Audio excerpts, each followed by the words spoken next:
Good evening, everyone, and welcome to Worlds and Craft, a stream devoted to opening the curtain of creation on setting build, where we talk about metaplots, minutiae, and mechanics. How are you all doing tonight?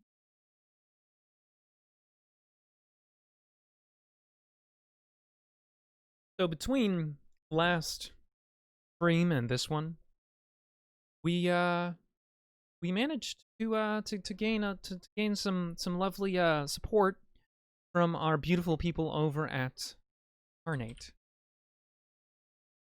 So I don't know why that didn't work, but I was trying the map command. Either way, Incarnate has officially given us a soft sponsorship, so we are in a little partnership here, and it's pretty great. If you haven't heard all the millions of times I've mentioned Incarnate, well then, you're certainly missing out because we're going to be going over quite a bit of that tonight. So I am Bran, your host, and start.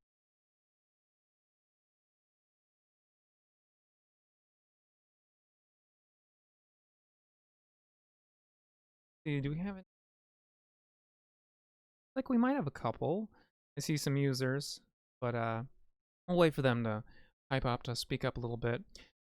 Fairly certain that some of our more interactive folks are busy over in their game on Gehenna Gaming, and that's all right. Hopefully, we'll get some interaction from some other folks.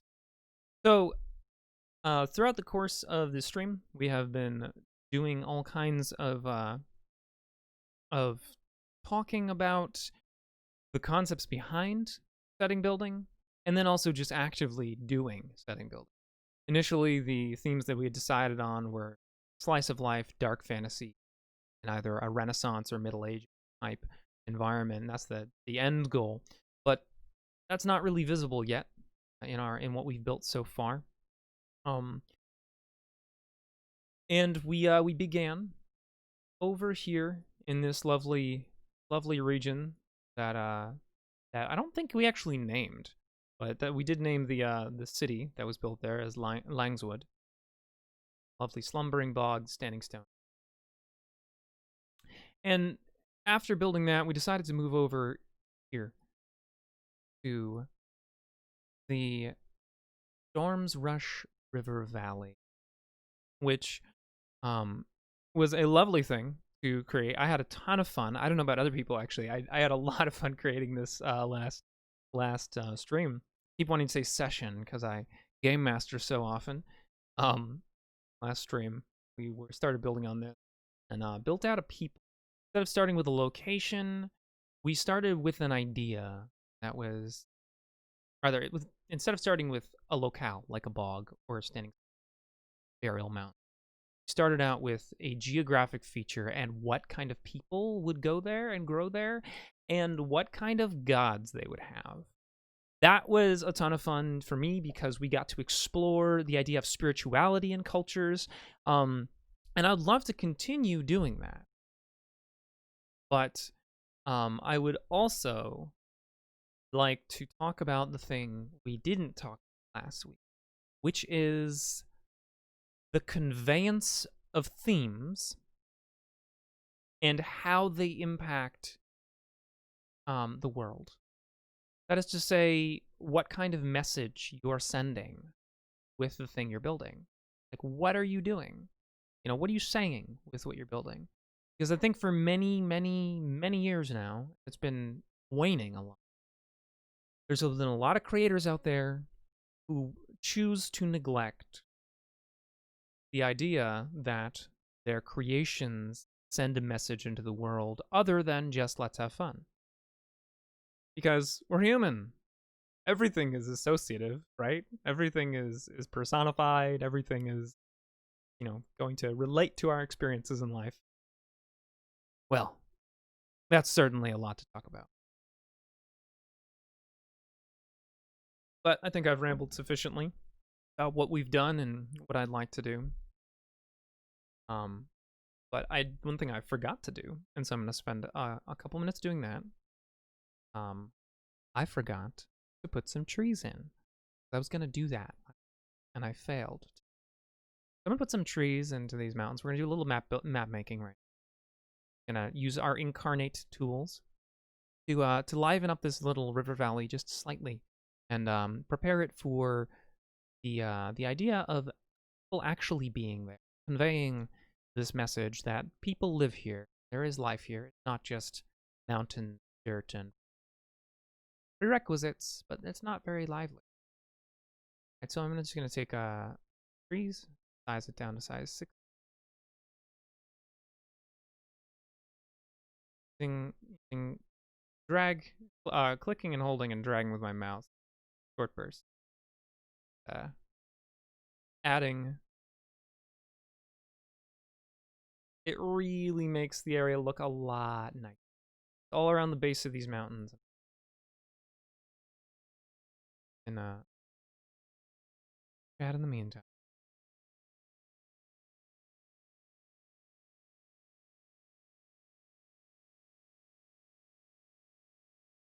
Broken Golem subscribed to tier.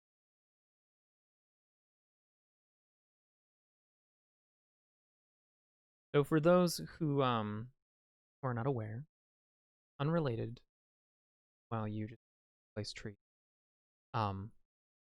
is we're exactly Mr. Cultist, exactly. Not at all suspiciously named Mr. Cultist. Happy little trees. Did you not see the ASMR tag? But as some of you may be aware, some of you may not be aware, we are currently doing a fundraiser. Me and spouse are doing a fundraiser for our dog. Very not okay right this point. Needs veterinary assistance of a big variety. She needs an MRI. Which, as you can imagine, MRIing a dog is probably a lot like creating a cat. Good luck. So she needs to be sedated, and it's quite expensive. We are not flush with cash, so we've been doing a fundraiser. So you can head on over to Seditious Design on Twitter, and you can check out my lovely spouse's doing, because she built a GoFundMe. All go. So if any of you could contribute, that'd be wonderful. But can't, I also understand. Just give it a share, or give me a sympathetic smile. I just appreciate the attention, because Mona Lisa is a member of our family, and we're concerned about her. But she is a very happy puppo right now. So Seditious Design is also currently in the midst of doing art sale. Yes, indeed, my beautiful wife is an artist, a fine artist, and an illustrator, and she is selling paintings, a couple of which we have already sold just upon placing them up. So that has been really delightful that people are just buying these up. It's wonderful. Alas, we are not the only people having pet problems right now. So, I believe starting tonight, someone confirm for me, because I'm not sure. I don't think Wes is in here, but Brother Wes, Carrion Comfort Studios, is going to be doing a charity stream for the Humane Society, because Brother Wesley's cat,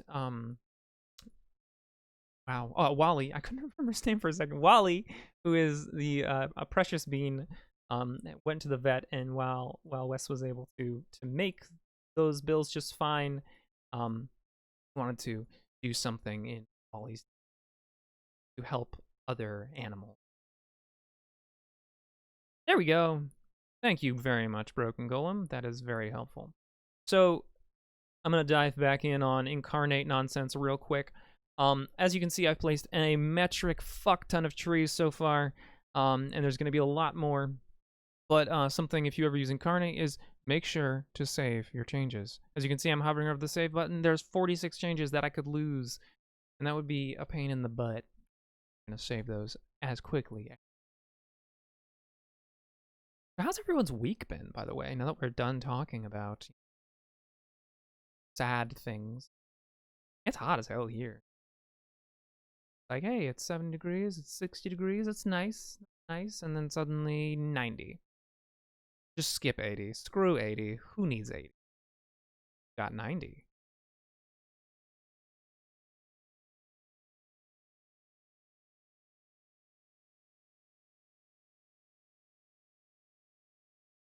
Little tree.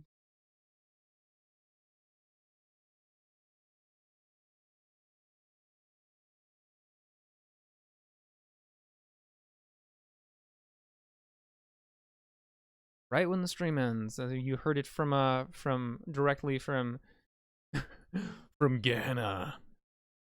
You heard it from Gehenna yourself. Now you will know the truth. It is known. There's a 24-hour charity stream tonight, right after Worlds and Crafts. So, attend it. Watch Wes get wrecked. Not the alcoholic variety. Get wrecked at video games in support of the society. It's going to be a blast. So, I'm bouncing topics, but thinking about the people of this family. So on our last, I decided that the people of the Storm's Rush River Valley were worshiping wind god, north and south wind, because this is just a funnel with one little shelter right here, which is probably where we're gonna put a city or a town or a village or something. But there's just this wind tunnel up and down this valley. In a continent that has subarctic temperatures on the southern end. I say continent, it's quite small, but hey, it's a continent, right? And so there's absolutely massive amounts of turbulence and just weather happening in this valley. Going to be bound to be a harsh place to live, but bound to be verdant as well. I've been thinking about these a little bit over the past, and something I was wondering is when you think rivers and you think storm, think hardy people who are friendly, but ultimately probably a little trustful.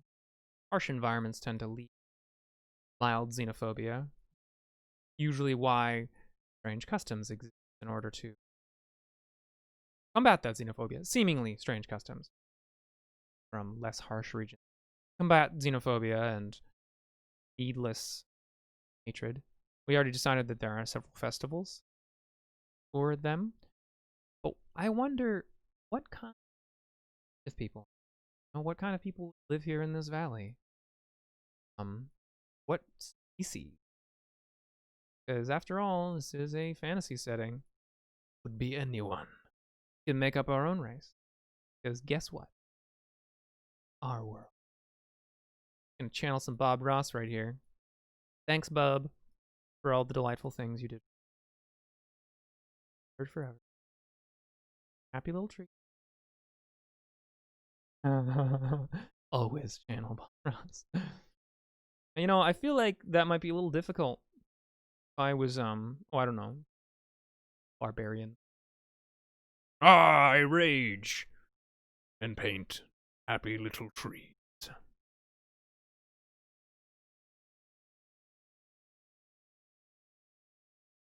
We are nearly done adding our bits of flame valley.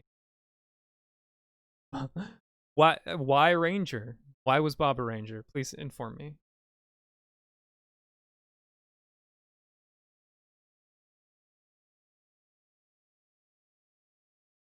Druids get animal companions too.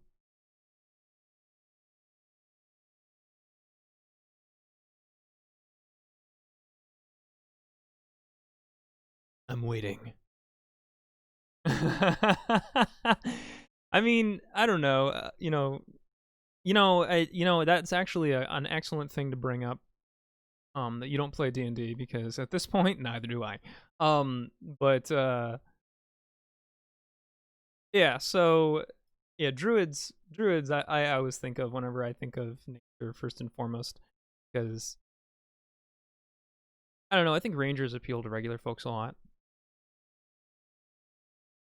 No, I'd actually rather not fix that. I'm not gonna lie.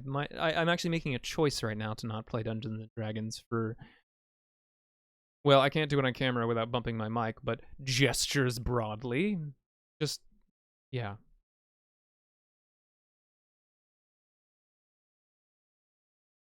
Stuff.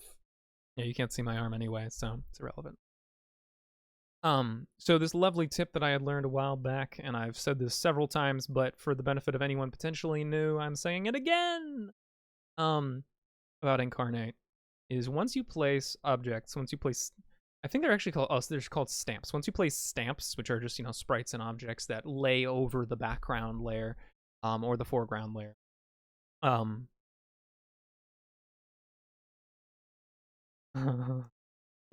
Fair enough, Broken Goal. Once you place all your stamps on your foreground layer, which is the land here, the blue sea is background layer. You can, something that you'll want to do is use the brush tool. Use a dark color to basically shadow, low light around mountains, around trees, around buildings, and it's really gonna make everything stick. It really makes everything feel like it actually belongs there, and not that it's just floating on top of this foreground layer. And I'm not just clicking and dragging. I'm clicking repeatedly in some areas to try and break up the pattern a little bit. I have the opacity and the softness turned just at regular, so softness all the way up, opacity all the way up, so it'll leave dark marks if I get too aggressive.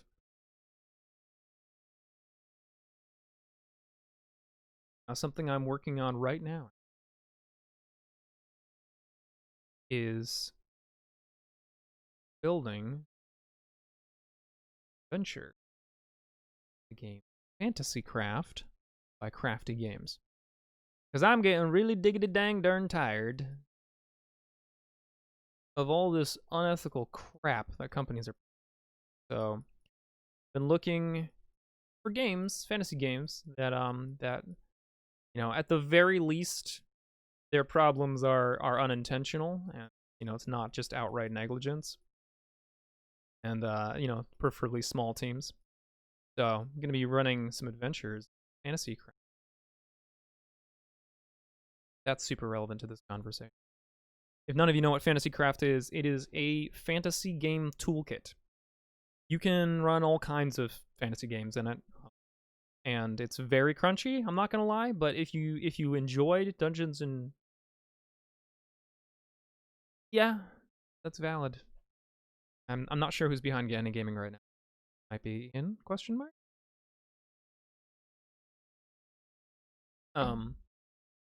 Always, fair enough. Yeah, so Fantasy Craft, it kind of lives in the spirit of Dungeons and Dragons 3rd edition, and like where that lived. The 2nd edition AD&D as well. But it's only one book, so you don't have to worry about any of that. But it's got that really intense level of detail that Pathfinder tried to preserve, while including a lot of heroic and story-forward mechanics and elements. So I am very fond of it, but I kind of never really ran it too much, because it was always an endeavor to introduce people to it, because like, wow. Yes, we did talk about Fantasy Craft a while back. And so what I'm thinking is that for whatever world we build this, or whatever we end up naming this world, whatever we end up doing with this world, I actually think it would be fun to run a game for this world once we finish it. Like let's all dive into this thing we did together and play. And I'd love to do that. And I think Fantasy Craft would be ideal for it. Either that or maybe something like Burning Wheel, because Burning Wheel is very slice of life, very character focused. Okay. Shading, done. Trees, done. Mountains, set. We can play Ravenloft. That's a cheery thought. I mean, yeah, why not? We can transport Ravenloft anywhere. It's a demiplane, isn't it? Transport it out of D&D. Bye, Watsy.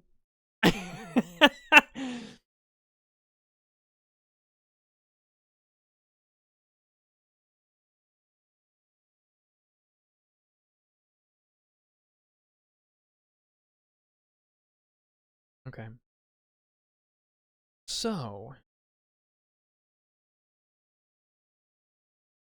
Alright. I need some votes from anyone present in chat.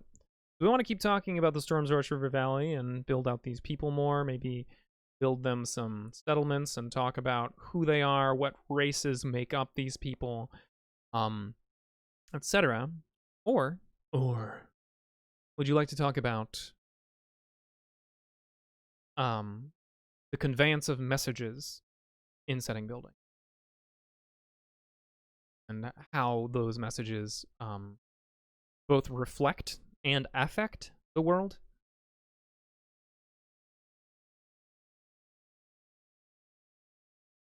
We could, in fact, just straight up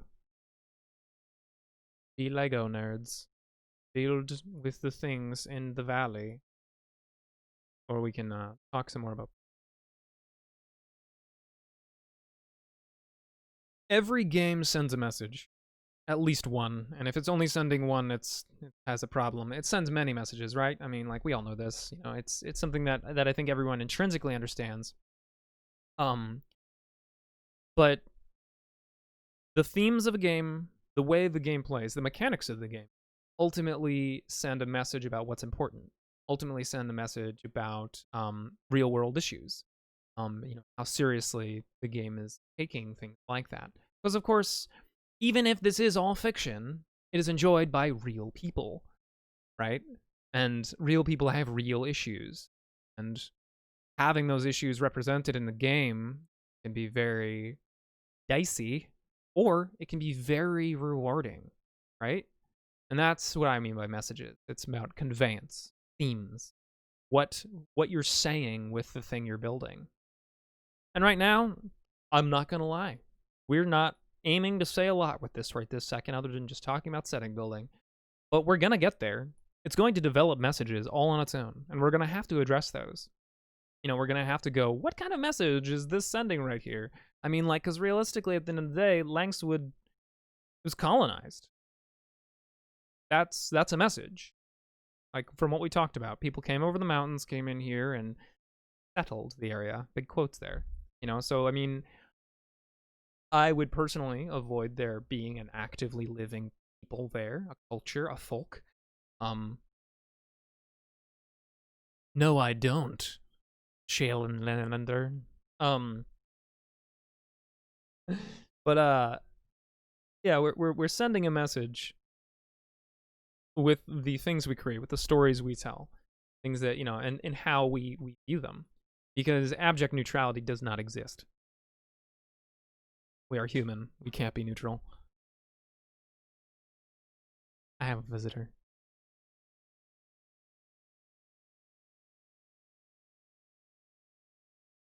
Huh? All right. But yes. All right, I think I need to change the sounds in the background. So I'm gonna do my noise spiel. If you guys have never heard of my noise, at once go to mynoise.net. You won't regret it. It is a lovely website. And it's, if you just like pay a one-time fee, and it's really a donation. You get unlimited access to all these sounds, and you can even make your own soundboards. I use it all the time for running tabletop games and things like that. But I also just use it for relaxation. Here I was using Summer Night Thunder. It's a new sound generator, where I can adjust the levels. I received a gift sub. Thank you.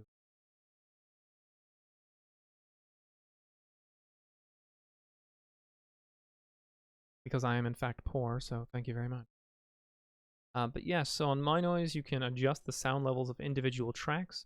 I'm going to go ahead and turn up our 11 p.m. Rain and Thunder. You can change things to the exclusion of others as well. I'm going to get rid of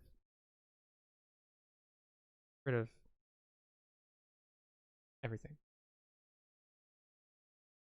Except for the 4 a.m. wildlife. Way up. And Departing Thunder. So either way, that's My Noise. I'm going to leave that, though, and bounce on over to somewhere else. for some different type of vibes. Thinking spooky. So Twin Black Lodges is an homage to a show. Can you name the show based on the sound? Who can name the show? Someone's gonna name the show. It's kind of easy.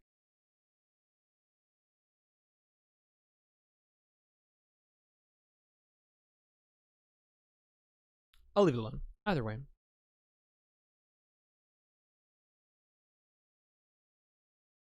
Super easy.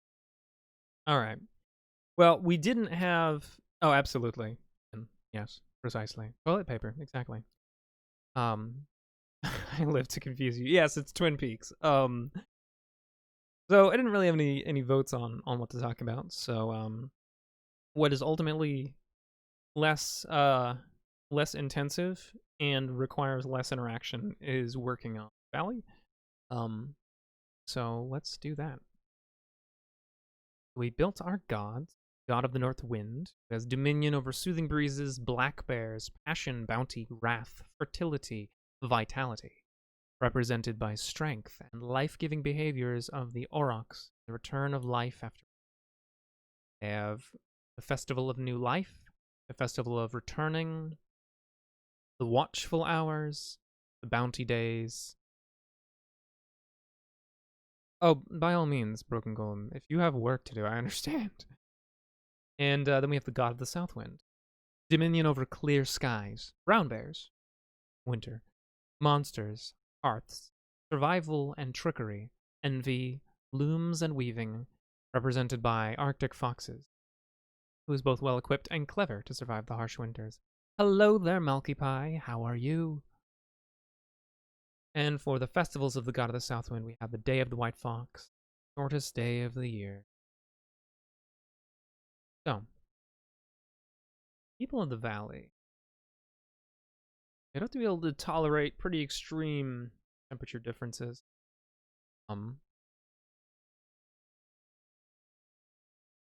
Start choosing where they live. I think that's.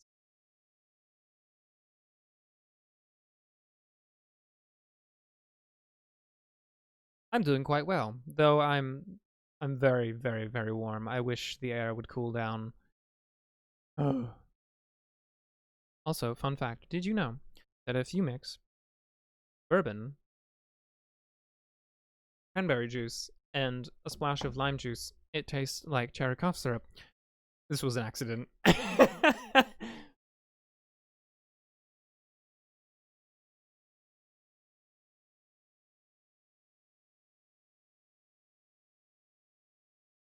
Oh, that stinks, Ian. But yes, thank you for asking. We were just talking about the people who live in the valley. A people. Just what's that? Human farm. Village. That looks cute. Grab that village. Gonna drop it. Probably on the lake actually. Right in the shelter from the wind. Right against the forest.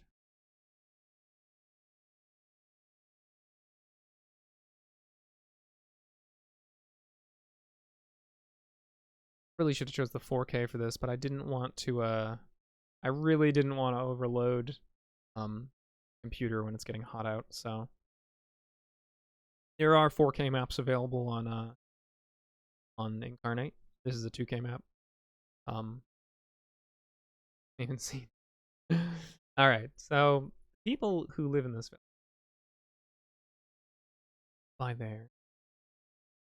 On a lake, there's probably plenty of fog, frankly, year round. Let's actually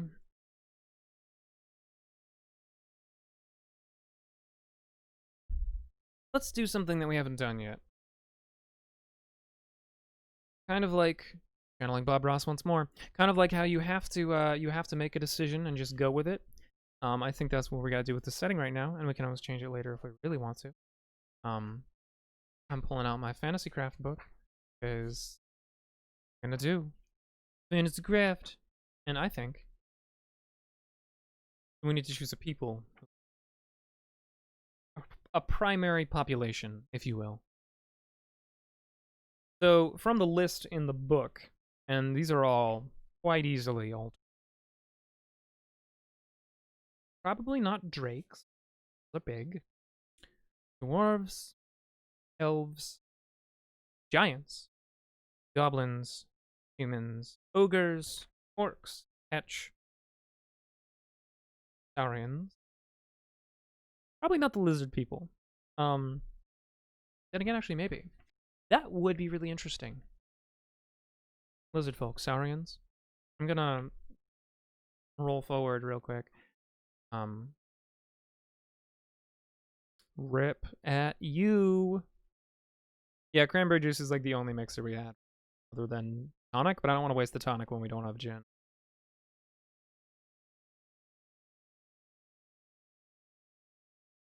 G&T is my go-to.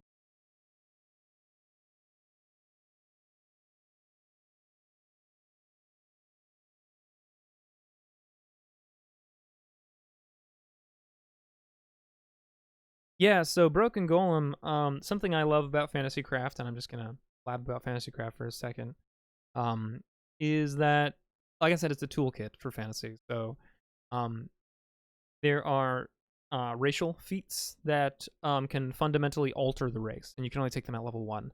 So I'm looking to see if there's anything interesting about that.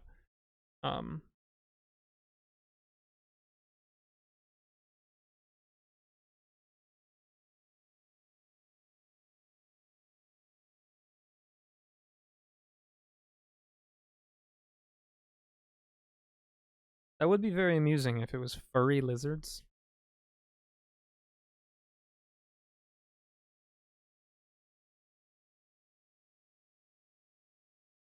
Hmm.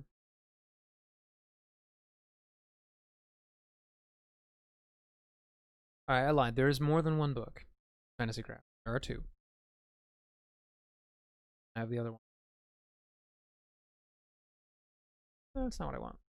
Wrong window. Close that. Go away. That's the window. So, I actually do like the idea it could potentially be dwarves as well. Hill dwarves, you know, who maybe cohabitate here with another species.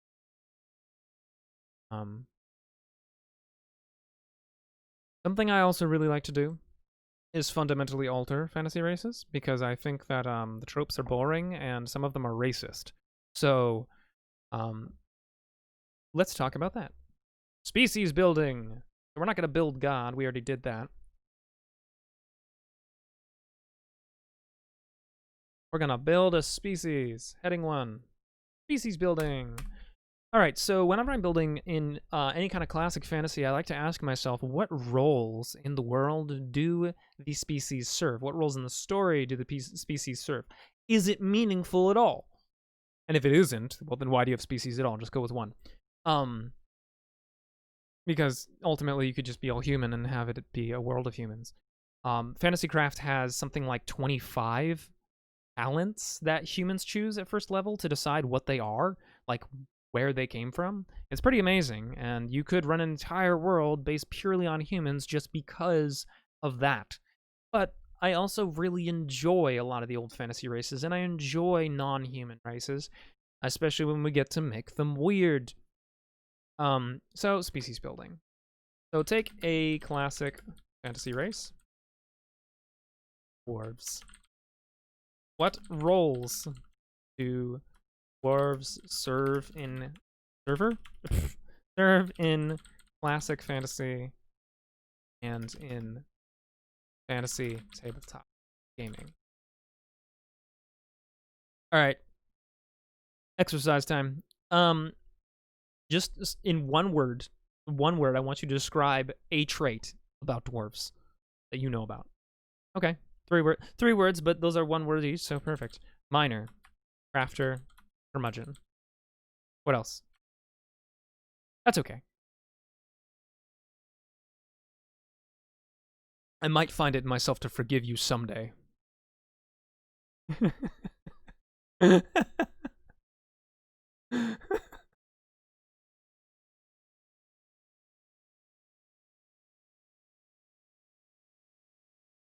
Come on in, you must have something to add. Or maybe, Malky Pie? Somebody. Mr. Cultist. Anyone. While you're doing that, I'm gonna continue to look up that other book.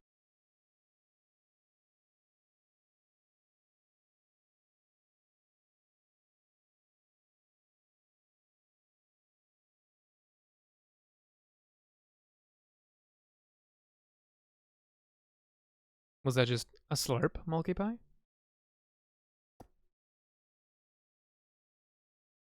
Pretty sure dwarves aren't known for that. That's me.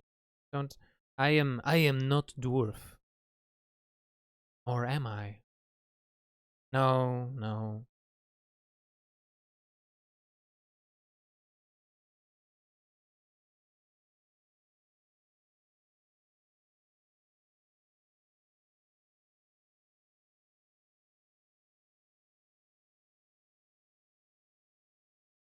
Alright, I think we need something more dwarfy. Something with brass. See? I guess we gotta set our theme, right? I don't know why, but I always feel like dwarves need like big drums and like French horns and like tubas and I don't know, other things, but just like a big brass kind of like ominous sounding thing with a lot of drumming. I feel like that's dwarves in my mind whenever I think of classic fantasy dwarves. At least their civilizations.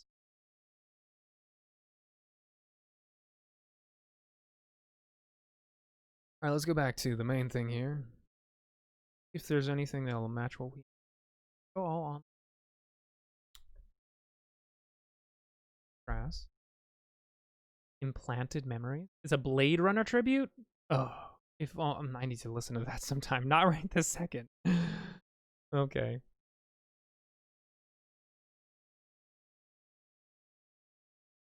Orchestral drone. That's cool. Oh, I like that. Oh, I like that a lot. I'm gonna leave it at neutral for the moment. Can you feel it deep in your soul? The urge to make dwarves building within you. All right, so thus far we have miner, crafter, curmudgeon, and squat. So something I always personally think of as well. Wait, really? Is it too quiet? It should be coming through on desktop audio.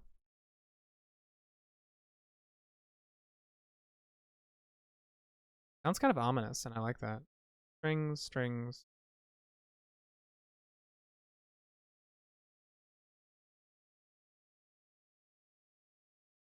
Huh. Okay.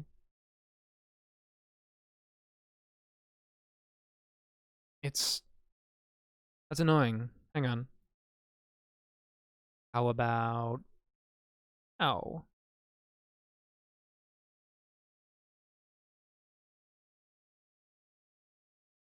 I literally just muted it and unmuted it just to see what happened.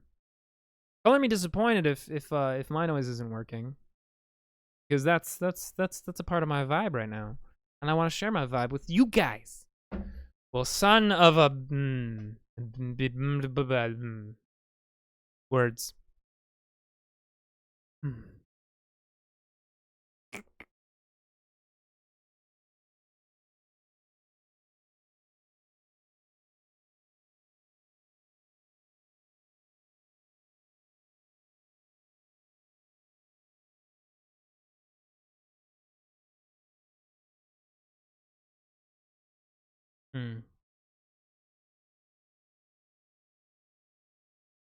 That's fair.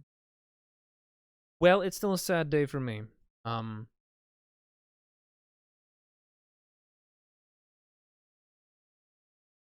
Yeah, it should be. It has in the past.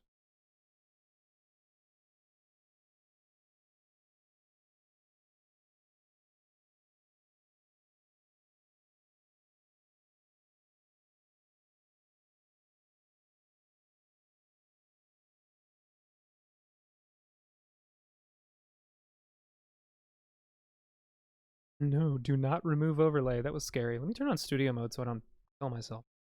I want to figure this out real quick, but I'm not going to spend forever on it.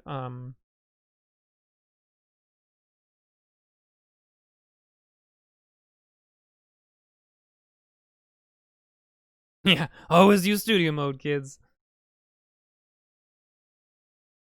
Yeah, no, for real, because that would have been really bad.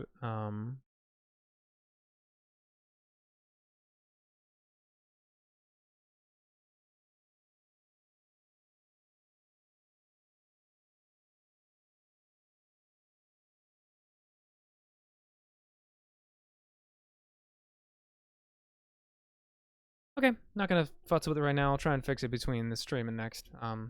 But oh well. So right now I'm using the orchestral drone generator, Orchestron, on my noise. So it's a lovely one. I'll just go ahead and put the link in chat for anyone who wants to shot.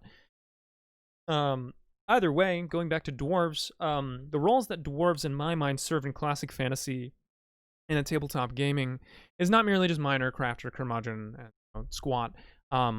Is also ancient. Like a lot of times they're an ancient people who have a like deep heritage. And likewise hardy. They're very hardy usually. Yes, deep heritage. If you can't excuse me, if you can't make your own Orchestron, store but it's fine.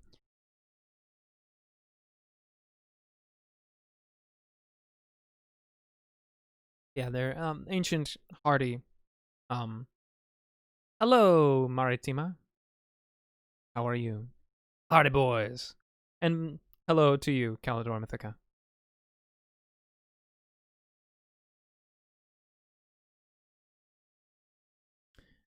They quite often are Norse influenced. Yeah, that's true. You know, thanks to a lot of different things. But so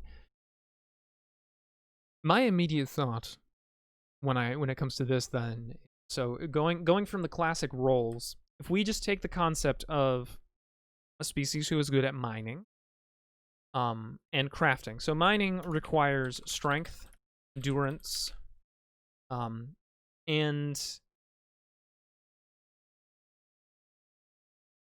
ideally the ability to see in the dark vision. Doesn't require it, but it helps, makes it easier. A crafter requires wisdom, patience, and they also require nimble hands, skill. Someone who's a curmudgeon tends to be hard, kind of hard bitten, and they're often that's what I'm looking for here. They exert a lot of force on the world. They're willful. Yes, willful is an excellent word. Ego driven. I like that. And then squat, of course, is well short, stocky, dummy thick.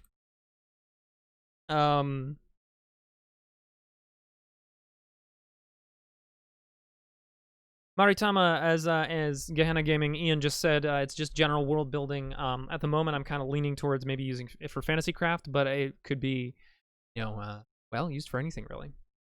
Yeah, traditional. If they're ancient, they are traditional. What's the word I'm looking for here? They're traditions and I can't think of anything else right this second. Hardy.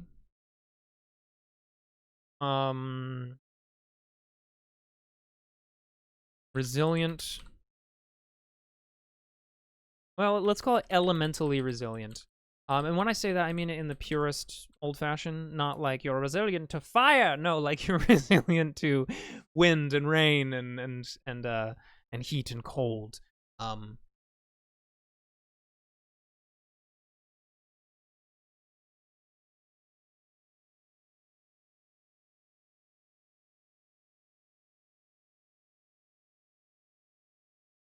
feel like mores is just the predecessor to traditions, anyways. Remember, kids, traditions is just peer pressure from your ancestors. There you go, heritage. I like that one.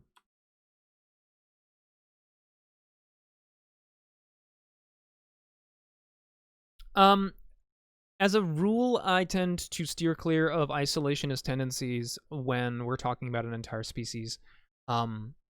And at the moment, I am also gonna just clear up something real quick. I'm not physically talking about the entire species being this way, but these are the ways they're often used.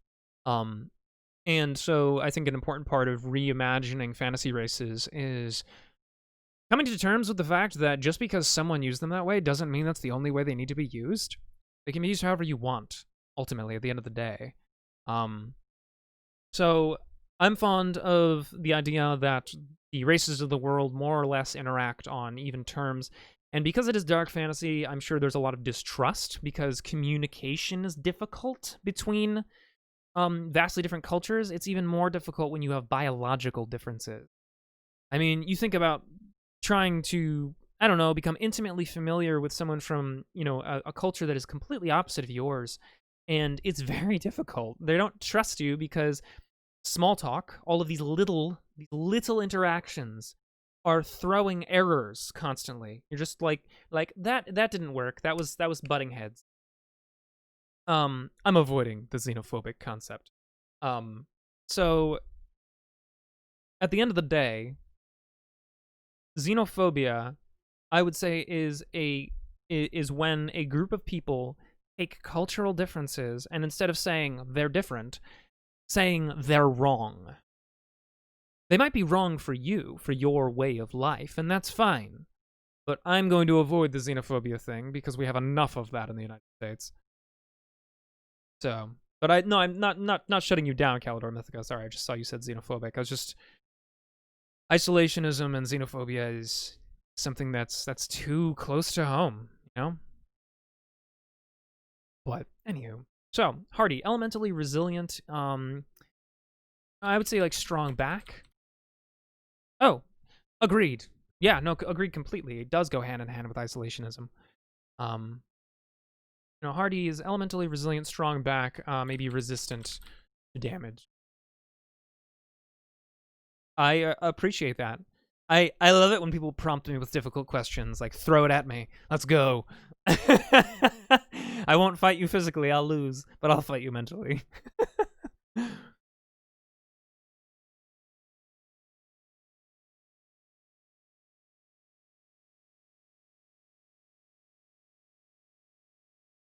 Okay. So, we definitely have enough to continue onward. So, now the hard part is forgetting what dwarves look like in your head and just asking yourself what would be traits and physical and social traits that would lead toward a people who value, well, they live in this valley, so we know that at the very least they are spiritual. At the very least, they may not believe really hardcore in the god of the North Wind and the god of the South Wind, but the elemental forces here are so intense that they believe it to be something, at the very least. So they believe that. But they're also really into mining and crafting. So metalworking, ultimately, at the end of the day, is what that comes down to, right? Metallurgy, smithing. Someone who's a curmudgeon, who's hard-bitten, willful, and ego-driven, a lot of the times, well, that makes sense for here. Because if someone is hard-bitten, willful, and ego-driven, maybe that's what they needed to survive in this region, in this landscape. The whole squat thing, the short thing, I don't know where that came from, to be honest. Big strong arms. But I do like the idea of taking on the concept that, okay, we've got something that's short, something that likes the underground, something that likes to make things. Were the Svartalfs short? I knew they were, oh. Well, I mean, humans are shorter than the Aesir. Good golly.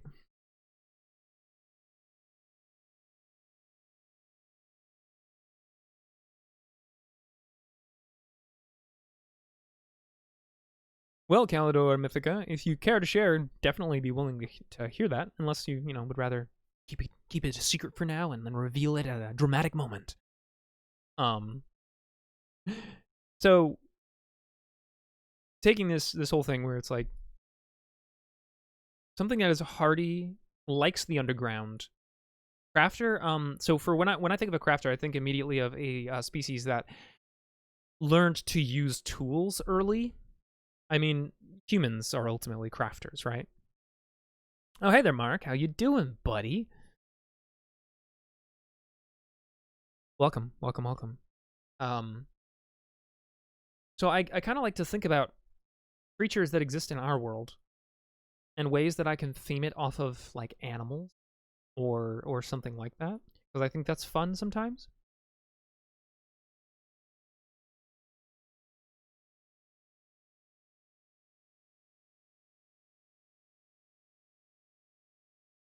Honestly, Calidor Mythica, that is exactly how I think of it too.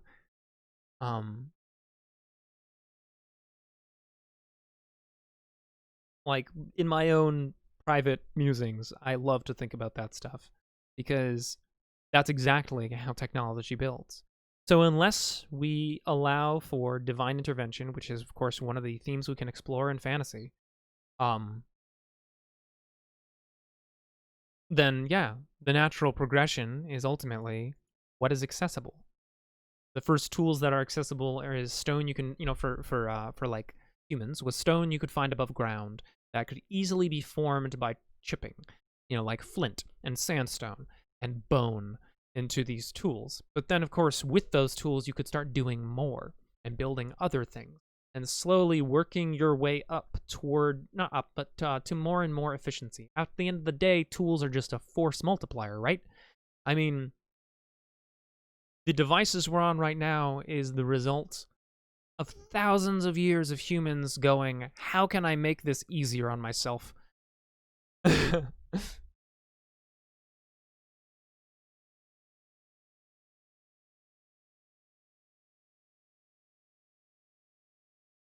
So when I think of, so question, if I say a creature that mines in the earth, uses tools, even if they're very simple tools, I'm talking about like even like using a rock, mines in the, digs into the earth, burrows, uses tools quite frequently, has that willfulness, because you need the will. The will is always there, whether it's a drive to overcome or it's a drive to do better for the people around you.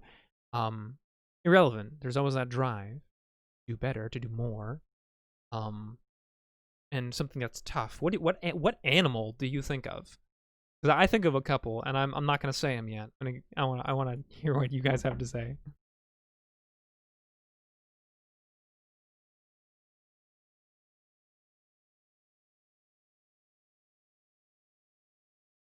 Okay. Yeah. Boars, they root around in the earth with their snout to dig up tubers and mushrooms. Well, truffles. I mean, still a type of fungus.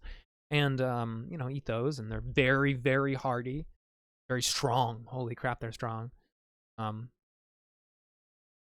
when I was living in Washington State, I was living with someone who had a pot-bellied pig, and his name was Martin. And Martin, who was very tiny, very small, once stepped on my foot, and I thought that my toes were going to break because they're just that dense.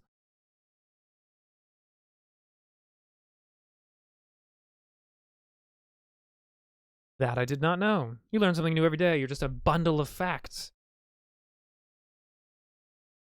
I like it. Okay, so we have boars. And, so boars of some varieties, pigs do den. Usually the ones that den live in plains and open areas. If they live in woodlands, they don't often den, but they do they do root around in the earth, so they're good at digging. Something about boars that I would think is very remarkable is, obviously we've talked about the traits everyone knows about, but also they have a very remarkable sense of smell. Excellent sense of smell. I wonder if maybe we can include that in our variation on dwarves. It's another animal I think about when I think about burrowing, and I think about like someone who's kind of tenacious or curmudgeonly, and they like to use tools. I immediately think of badgers. Because badgers will take rocks and they'll put them over they'll put them over one entrance to a den of their prey, like mouse or a chipmunk or whatever. And they're renowned for their stubborn tenacity, which sounds very dwarfy to me.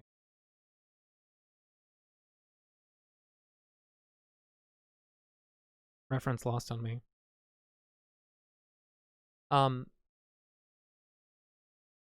Badgerts. Badgerts. Yeah, I feel like badgers are very dwarfy, and so that brings up the question. Oh, okay. I haven't seen Blazing Saddles in a very long time. So that brings up the question then. What do they eat? Because badgers are omnivores leaning carnivore. They tend to prefer a carnivorous life, but they'll mushrooms. No, stop. Why did we do this to ourselves? No!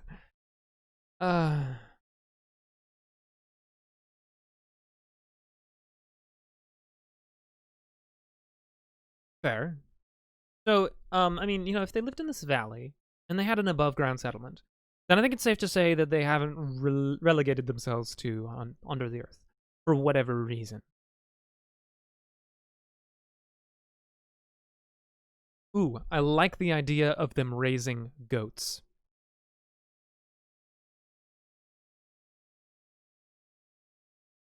Because goats, of course, are very hardy as well. Aquatic dwarves. That's what beavers are, right?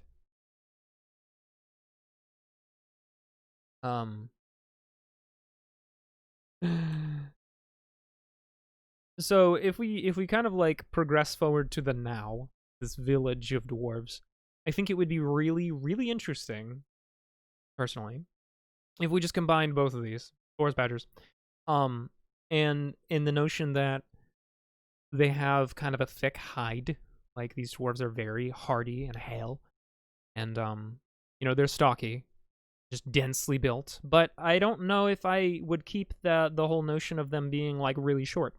I actually like the idea of them being like 5 foot, like 5 feet to like 5'6". You know, basically just being dummy thick, being Neanderthals for all intents and purposes. Yeah, bristly could be fine.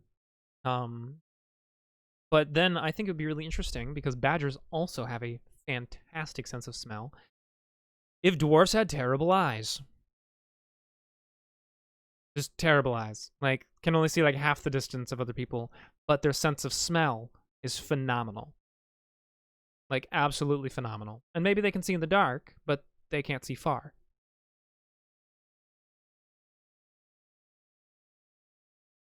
Yeah, and also a lot thicker than your average Norseman. And I really needed to get you to meet my friend Tony once the quarantine's over. Yeah, your sight's not great, and you have enough cones in your eyes to be able to see shadows in a lot of different areas, you know, under a lot of different conditions. But yeah, it would be a big liability because the wind can change on a whim, and well, the wind is the worst enemy of scent, or the best friend, depending.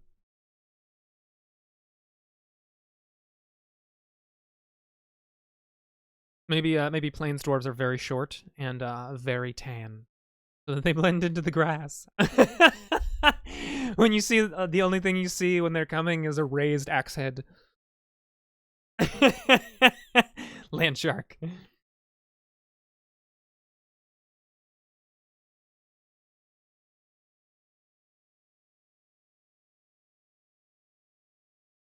So I think it would be interesting if, because they have such an excellent sense of smell, that they have a discerning sense of smell. So they can basically tell what's edible just by sniffing it and never have a problem with poisoning themselves as a result. Or almost never. So we can nix that whole like mechanical notion of they're resistant to poison. No, they can just smell it. They're like, oh look, that smells like poison to me. I'm not gonna eat that.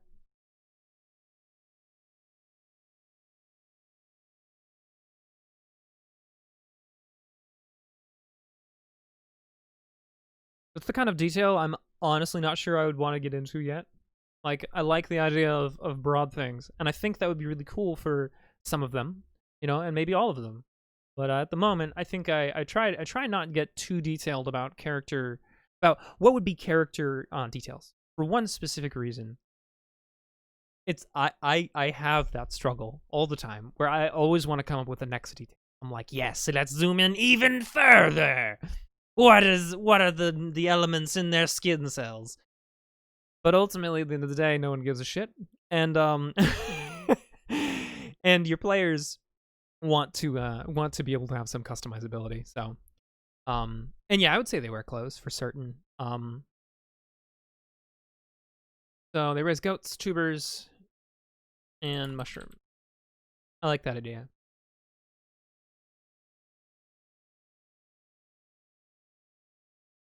I think that they would probably an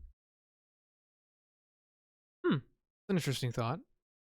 So most clothing is is obviously made from either hair or pelts or um the cellulose fibers of a plant, flax.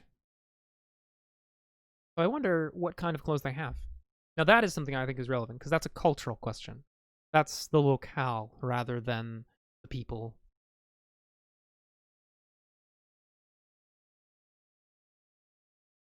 I think it would be interesting if mayhaps they grew a very woody tuber of some sort, like its root structure. That has edible bits, but then other bits are not, and it's too hard. And maybe they like pulp that and turn and like can weave it into a fiber. And yeah, goat skins definitely seem obvious for like winter clothes. But this is a valley of intense change. Yeah, basically hemp. I mean, well, hemp, flax, any number of things.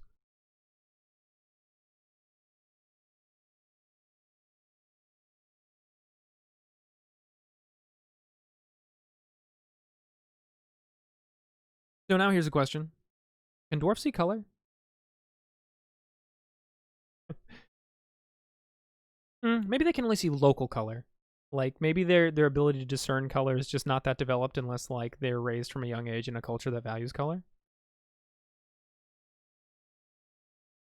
Yeah, flax is the root of linen, or the not the root, but one of the roots of linen. I don't want to speak dogmatically when I'm not entirely certain, but I do know that some varieties of flax are grown to make linen.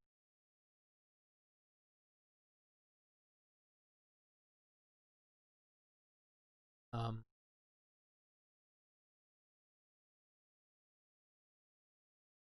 so the thing I've been struggling with personally with the concept of infravision, and this is something I've struggled with for a while now, is we're in a fantasy world, but I like to try and treat elements of reality, make it more believable. So snakes can sense heat, right? They have these special heat sensing pits on their face. Um,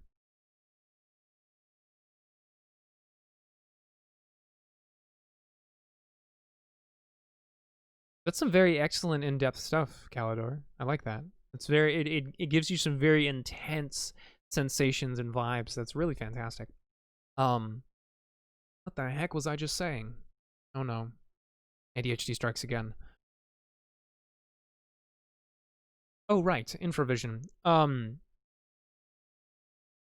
So, with the whole concept of infravision, wouldn't it be interesting if maybe they can sense heat, and maybe they do have that ability, but does that mean that they have like deep pits, like I don't know, let's say like right here, just on the inside of their eye, like they have these heavy brows, very deep, and what if they have these like pits, like right next to their eyes for heat sense?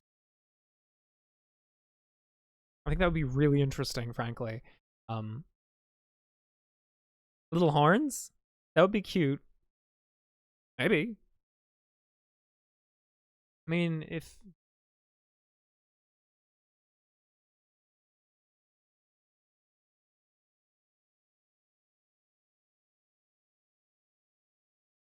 Yeah, I mean, maybe those heat sensing glands can also, our glands, whatever they are, or sensory spots. Maybe they're also accessed by via olfaction. So if they inhale something especially hot, they can like tell precisely how hot it is, which would honestly make them really, really good at smithing. Because they would have a better sense for how hot something is, how hot the fire is. Is it hot enough? Sniff? No.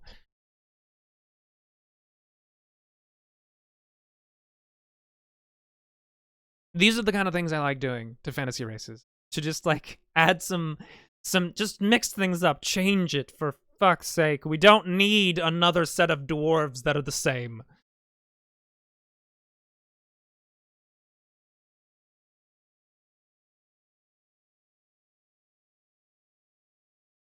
All right. So I'm just gonna do a quick write up. So I'm gonna put it in brackets because they don't have to be named dwarves.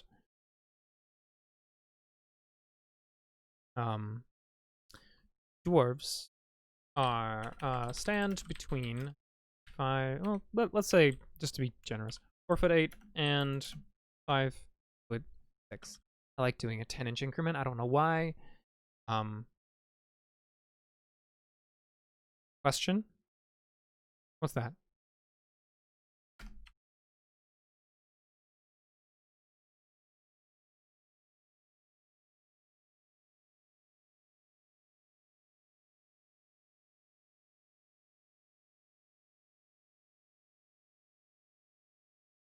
Haven't decided yet.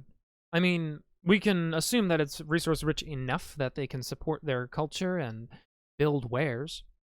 Are you asking if it's like resource rich enough for export?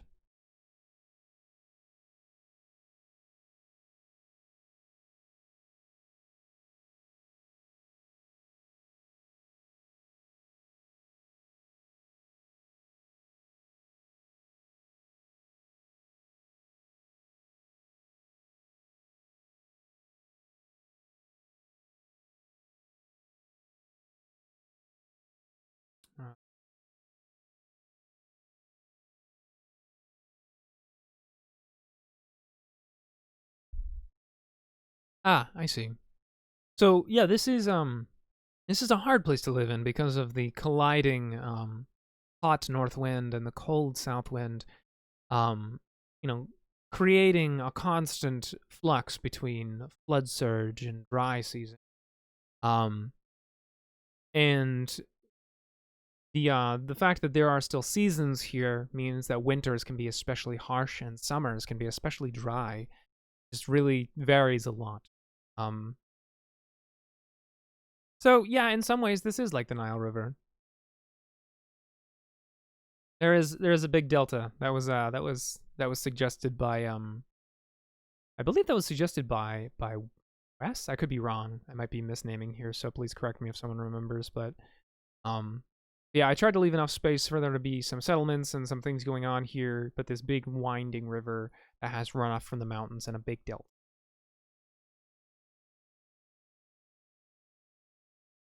Yeah, I think it would be a very stunningly beautiful place to live, like living in the Bitterroot Mountains in the Rockies, where you look up and you can see a 6,000-foot mountain peak just outside your window, covered in snow, watching clouds roll over it, watching them squeeze over it almost, kind of like rolling over the top. I imagine it's an absolutely stunning place to live.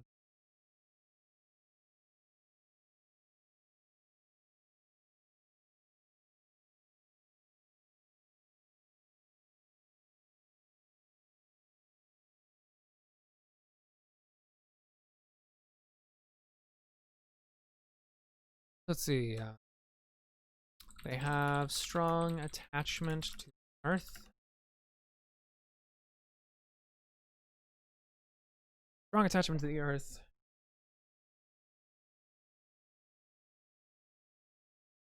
Spent much of their early civilization. Caves.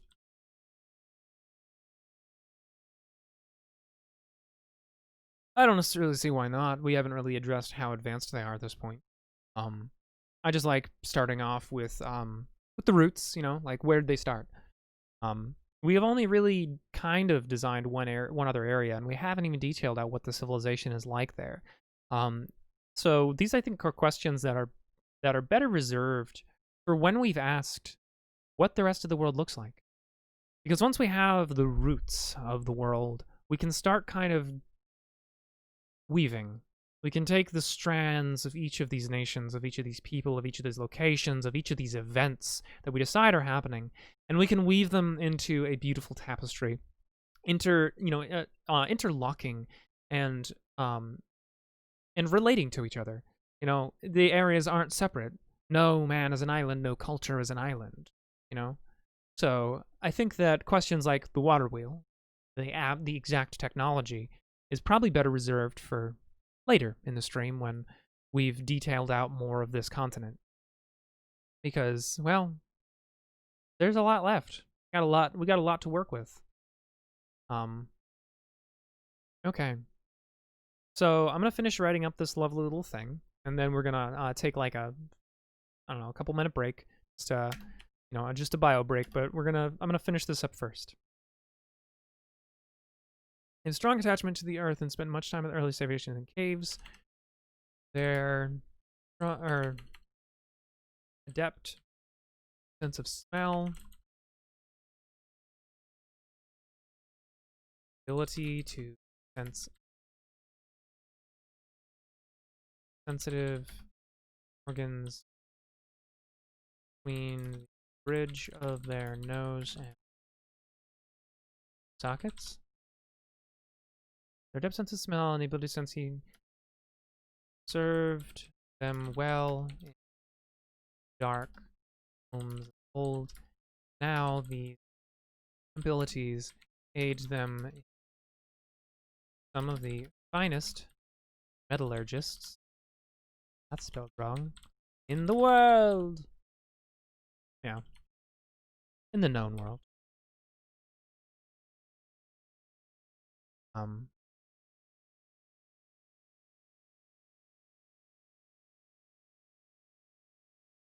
They raise goats. I haven't decided if there's anything else in this. Oh, there are aurochs in this valley. So maybe they tend to some herds of aurochs as well. They raise goats, aurochs, tubers,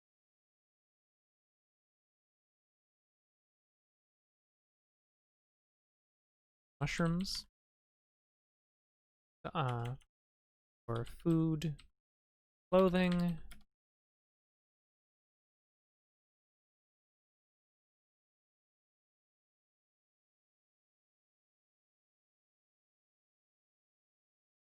screw it, let's go with sheep. Goats, sheep, aurochs, tubers, and mushrooms for food, clothing, and I guess trade at the end of the day.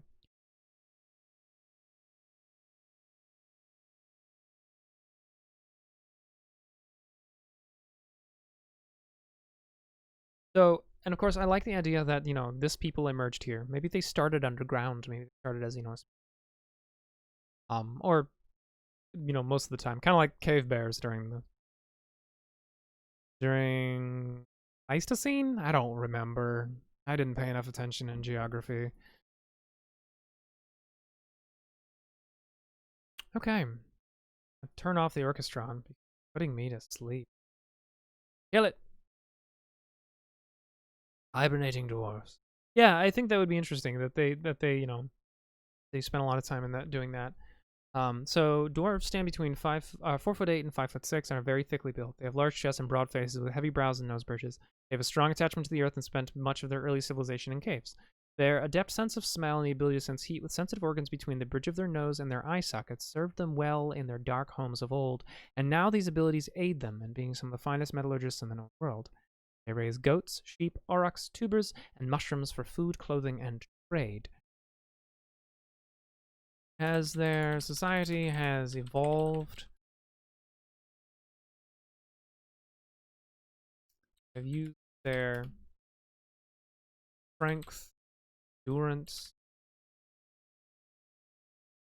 sensitive or and senses to adapt at stonework, and I think it would be interesting if, because they liked caves, you know, they started in caves, that they have this fondness for the smell of stone and metal, and they probably like to build their houses from stone.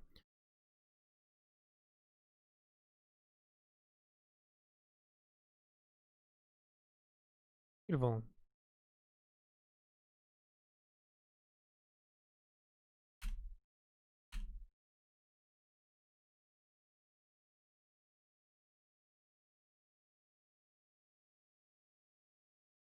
Mostly wear clothes fashioned from animal pelts, from the fun fibers of the called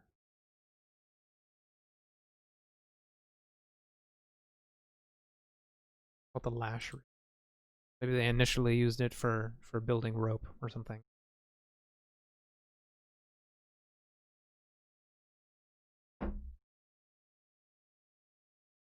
Dust mixed with special mushroom spores. What do the special mushroom spores do, Broken Gold?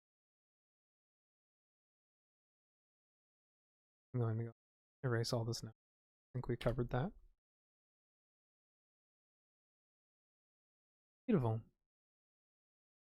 Something spicy. I mean, the air is quite spicy right now. And it is with that mention and that reminder that I think it's time for us to take a break.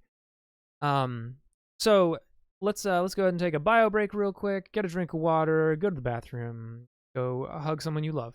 And we'll be back shortly with more Worlds and Crafts, where we can talk further about these dwarves and what they're doing here in this valley.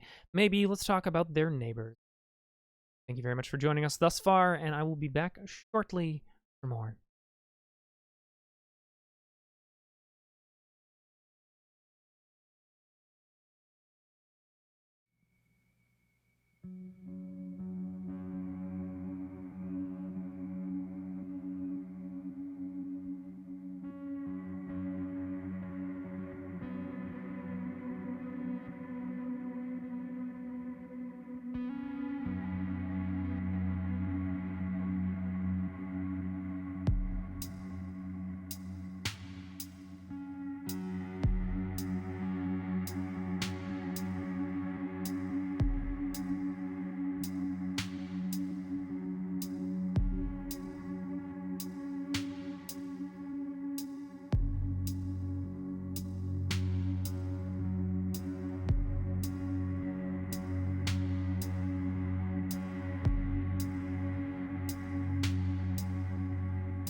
And we are back. Oh man, walking downstairs, it was blissful because it's, a reasonable temperature. And coming back up here, it's probably about 6 degrees, 7 degrees hotter. I don't know. It's spicy. That's for sure. Okay. I didn't follow my own rule. I didn't use the brush. Boom. Shadow to anchor it.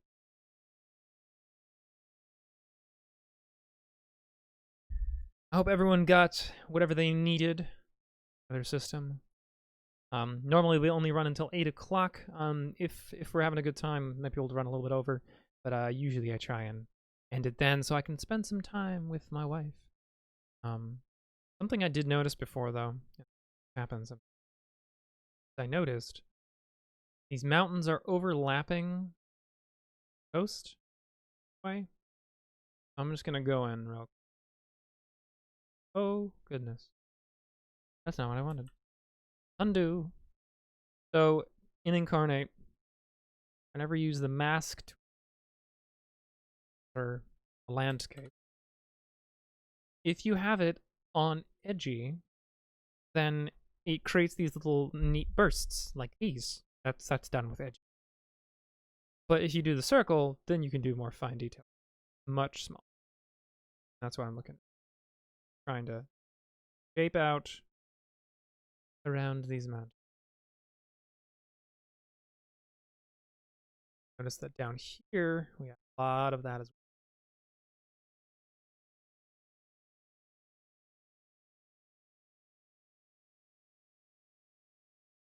well. Trace.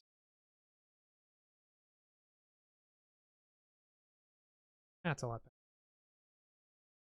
better. Now that looks wrong. Real small. Oh, size 2.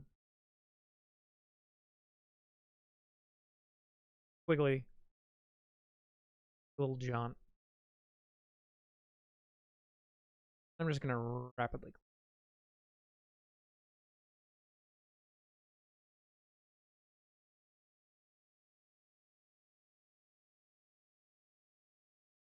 There.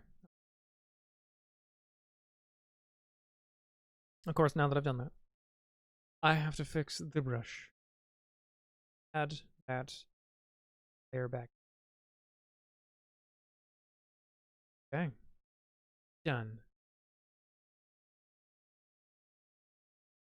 Did everyone enjoy their break?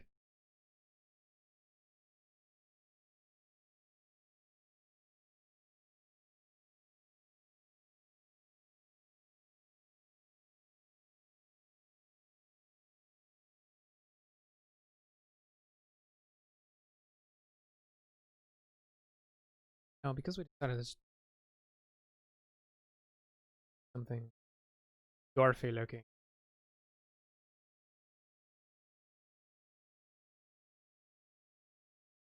Here I am engaging stereotypes.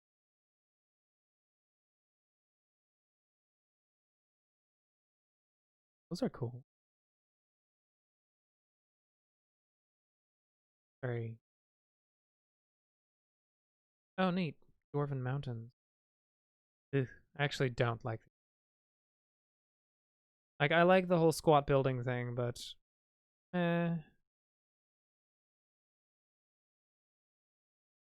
Oh, lovely, broken golem, lovely. Um, so something I also like to add to my worlds is a splash of color. Oh, I didn't mention in here that dwarves don't have great eyesight, and I don't want to forget that, so I need to mention that.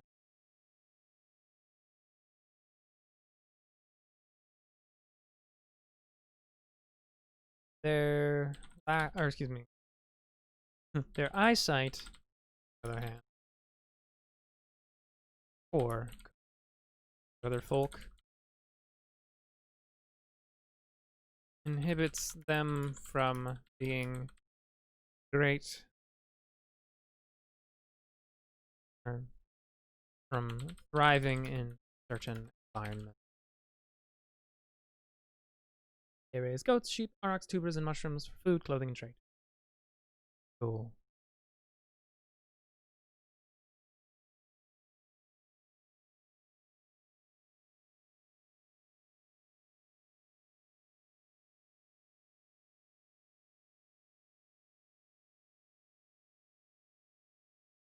So I didn't end up finding if there is a variation already existing on the whatchamacallit, on the Saurians, on lizard people.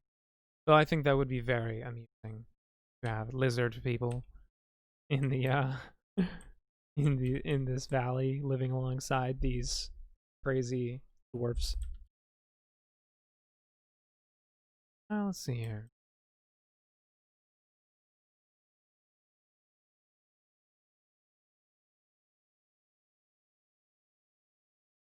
It looks like reliably there aren't. I'm not seeing anything that's providing much for cold weather lizards.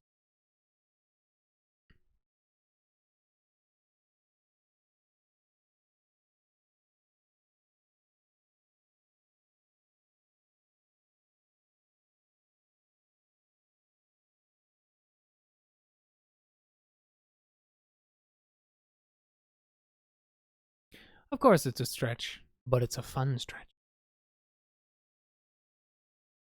Yep, that's it. Okay. So, we can break new ground. There are, in fact, warm-blooded lizards out there. Sorry, warm-blooded. That's a misnomer. Endothermic. And they can turn it on and off. That's crazy to me. It's like, hang on, I have to turn on my generator real quick.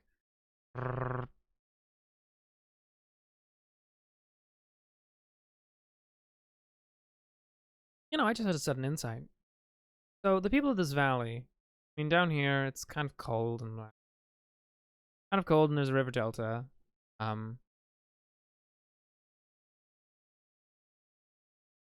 So that implies that, oh, I am a fool. I made this river flow the wrong direction, technically, because rivers flow toward the equator, Earth-like planets. But oh well. Unless of course, you know, it is very high up right here, and apparently this is very high up. So to save myself the trouble of that, I'm gonna go ahead and grab the stamp tool once again. Go in here. I need cliffs. Cliffs. Excellent. Grab that specific cliff. Up there.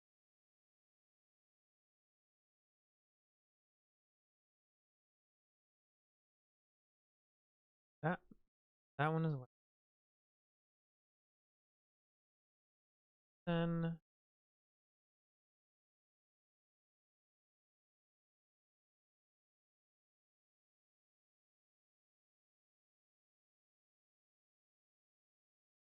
we can then draw on the implication that low landing. This is a highland. I don't know, maybe it's just like this rising rock formation. But it is a fantasy world. But just do it.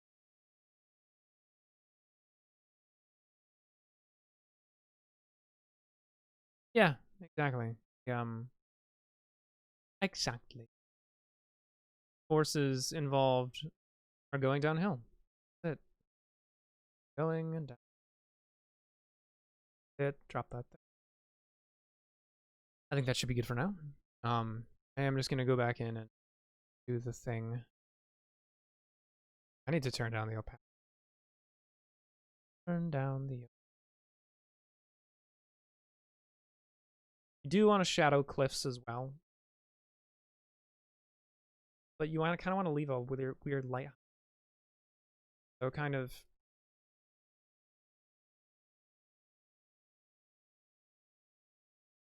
blending it in. We're gonna go back in later. So for the moment, really, you can do whatever the heck. There we go. Yeah. Okay. So no, the reason why I thought of that.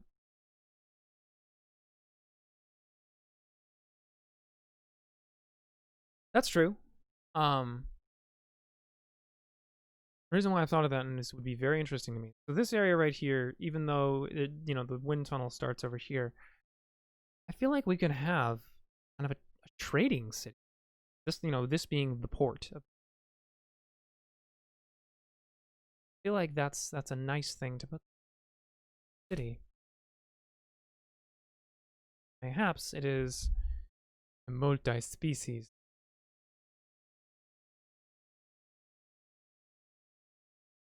Wow, that's crooked as hell. Got a lot smaller. Try 40. That'll work. Drop you on.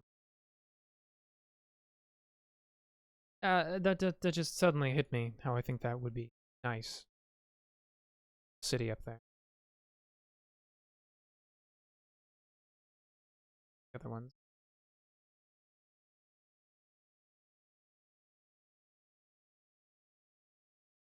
It's over here. Bay.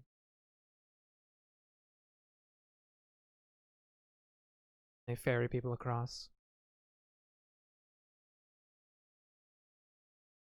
One of the only ways in the valley. Ferry across. Pay the toll. Take the trade road. That's something else I'm going to do right now. We're going to go ahead. Size 2. I'm just going to drag a line. Kind of just imply a road that way.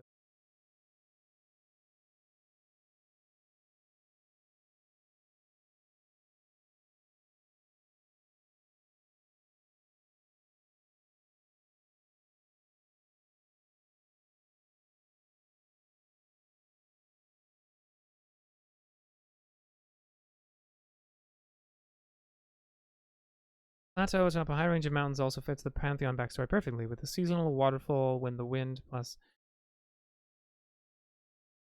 petal is some. That's yeah, actually that would actually be really cool. I like that. And maybe during the melt only, there's a waterfall like right here. Right the heck here.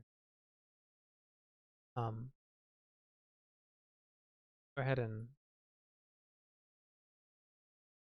Wow, that's too big.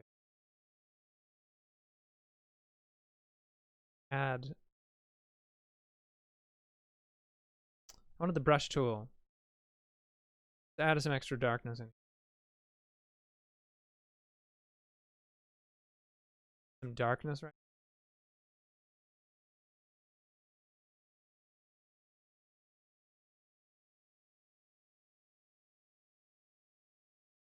Down.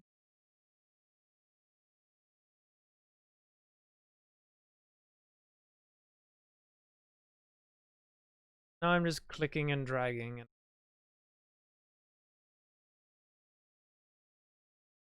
maybe this all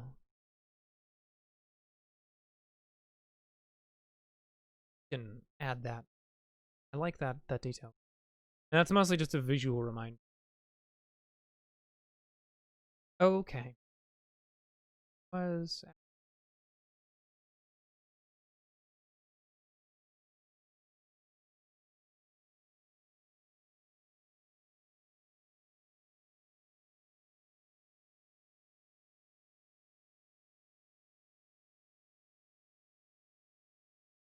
woods. Nah, I'll remember. And if I don't, come up with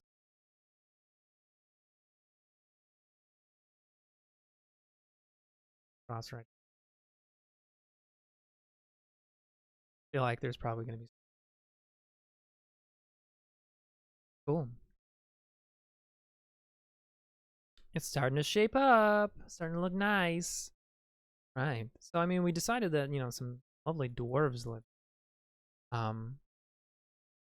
So maybe. Well, we do need to add more features ultimately. Add quite a bit more features. We will add some dwarven build. It'll be the villages and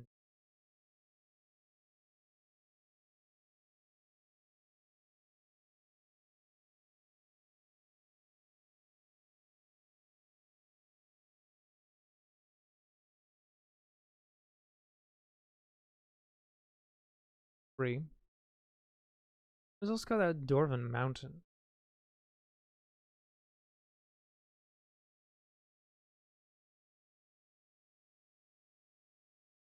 At this door somewhere.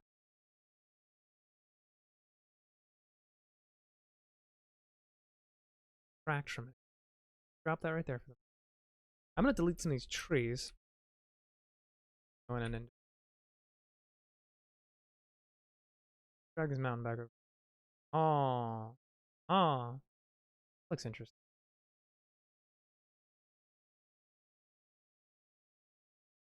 What do y'all think? Ah, hello there, Kayla, puppy lover. Redeeming a song.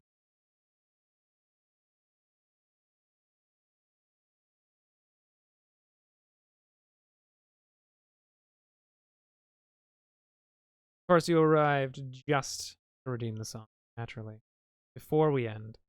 And that's okay, because we might go a little late tonight anyway. Not terribly, just a bit. I'm gonna just add the shadow to this because I think that looks. If I hate it later, we'll fix it. Stop.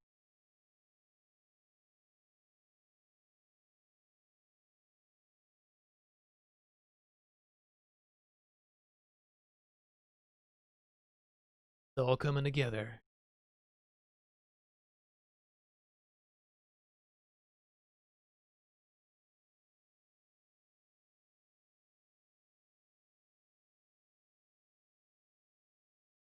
That is a distinct possibility. The cultist. Let's make a note about that.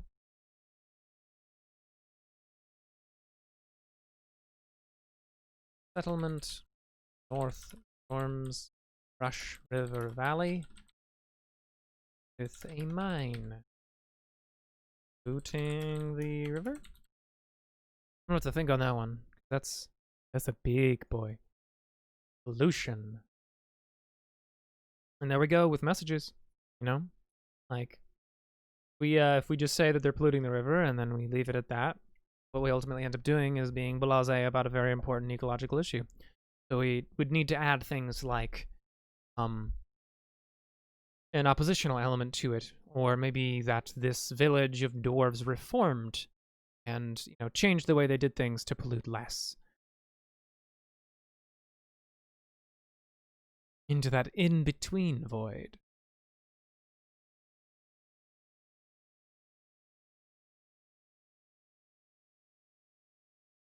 Yeah, I mean, this is what I'm talking about when I'm talking about themes and messages, is if we just go with this idea that dwarves are ultimately industrious and industrial and, create a lot of pollution, but then don't show the negative impact of it, we're not building a fantasy world at that point. We're building an apologist world.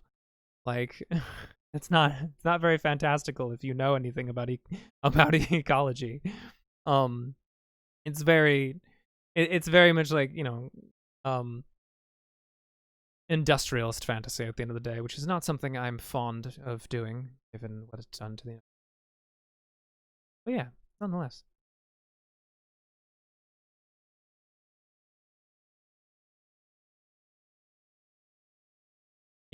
I'm not gonna lie. Actually, I don't know that much about how old mining would cause pollution. I know how current mining does it, and it's through use of chemicals and of water injection and all kinds of stuff.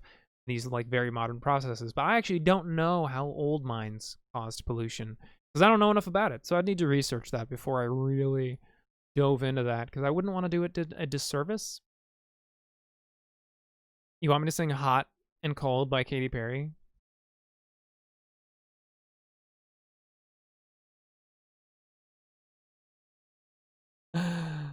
Oh my god. All right, I mean, I guess I'll do that. You have to give me a couple. Okay, so yeah, it sure is. You're absolutely right there, Broken Golem. So thus far with this lovely stream, we have filled in some of the trees in the valley here. We've decided that there's dwarves who live here, dwarves who have poor eyesight, roughly themed on a mixture between boars and badgers. Tenacious and creative, but ultimately kind of blind, not fully. But an excellent sense of smell, and probably pretty good hearing, not great, but I imagine in a mechanical sense they would have to receive some minor benefit to hearing. Like, for example, the ability to not have to make perception checks to hear conversations under a certain threshold. Basically, just like, hey, they're better at picking it out because they can't see things well. But other than that, they have an adept sense of smell. That's basically what we've done. And we've talked about how ways we can reimagine fantasy races, and I've personally really enjoyed that. I've been doing that a lot in my spare time, is reimagining fantasy races. I reimagined elves recently as an island dwelling people that have a thumb on either side of their hand, and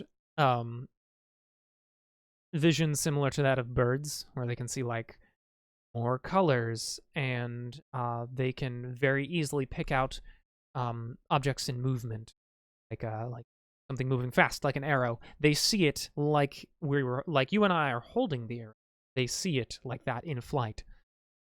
No blur, because birds are amazing. Holy crap. I learned a lot about birds when kind of doing some investigation into that whole lot. Yeah. So here's a zoom out on our world thus far. I think it's turning out rather nicely. Got two mountainous river valleys, one of them a plain and the other a plateau. We have plenty of spaces to fill. We've got thus far 3 major locales. Langswood, we didn't name the dwarven place yet, so if someone decides they want to come up with a name real quick, we can do that. And then there's this lovely trading city up here. Probably very warm. Yeah. Kind of just want to put a placeholder text here. This is going to be Gold Rush City. And it's going to be called that because the sand around it is really gold.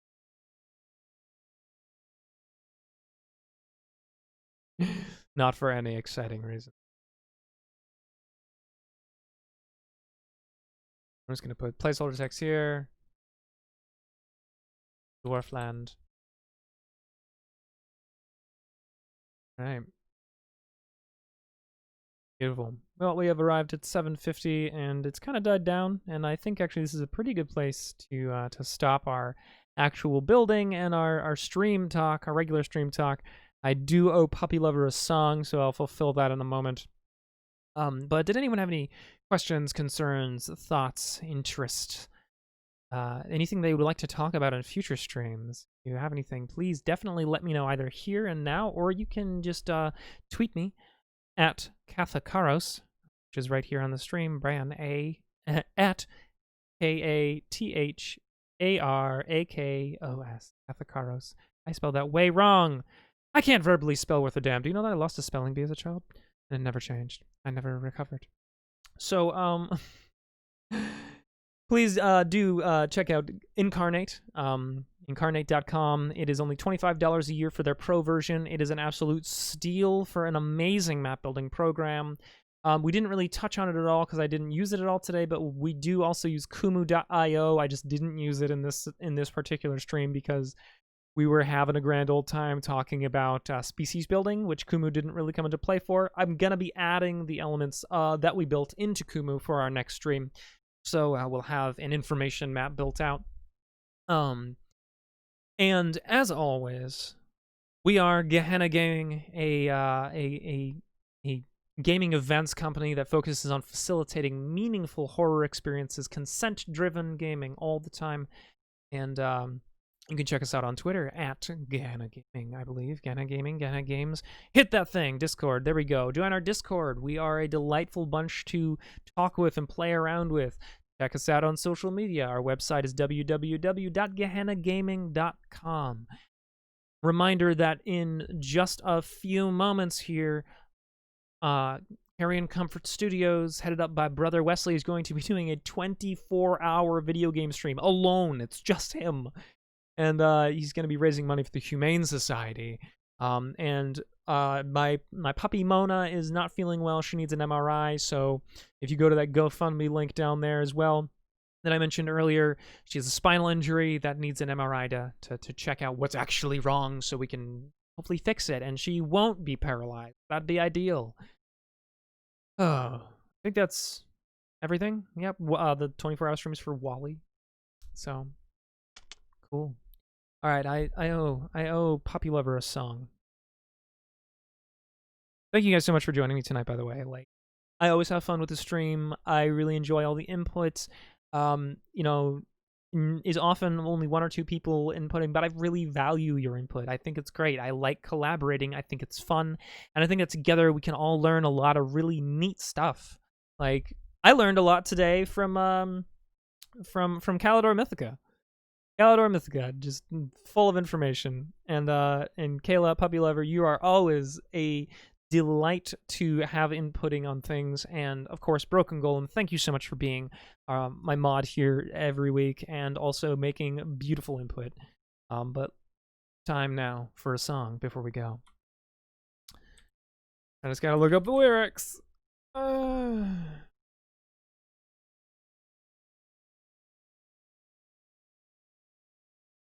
Do I have to sing it in her key?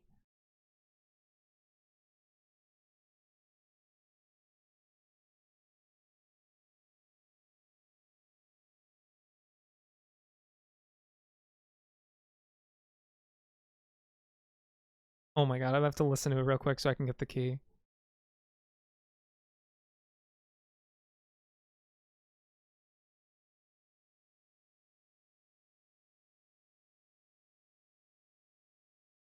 Wow, this video is ridiculous.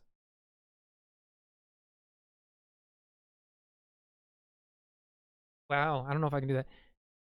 You. Wow. All right, we're gonna try it. We're gonna do it, guys. All right. Let me go back to the lyrics.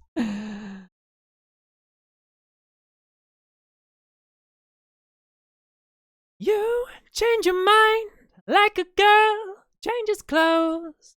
Yeah, you. Nope, can't do it. Okay, take it down a notch. You change your mind like a girl changes clothes. Yeah, you PMS like a bitch I would know. And you overthink, always speak cryptically. I should know that you're no good for me, yeah. 'Cause you're hot, then you're cold, you're yes, then you're no, you're in, then you're out, you're up and you're down, you're wrong when it's right, it's black and it's white, we fight, we break up, we kiss, we make up. You don't really want to stay, no, but you don't really want to go.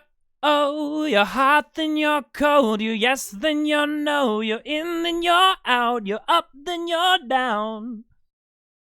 And that's all I'm doing. I had to change the key for y'all, but I hope you enjoyed that. And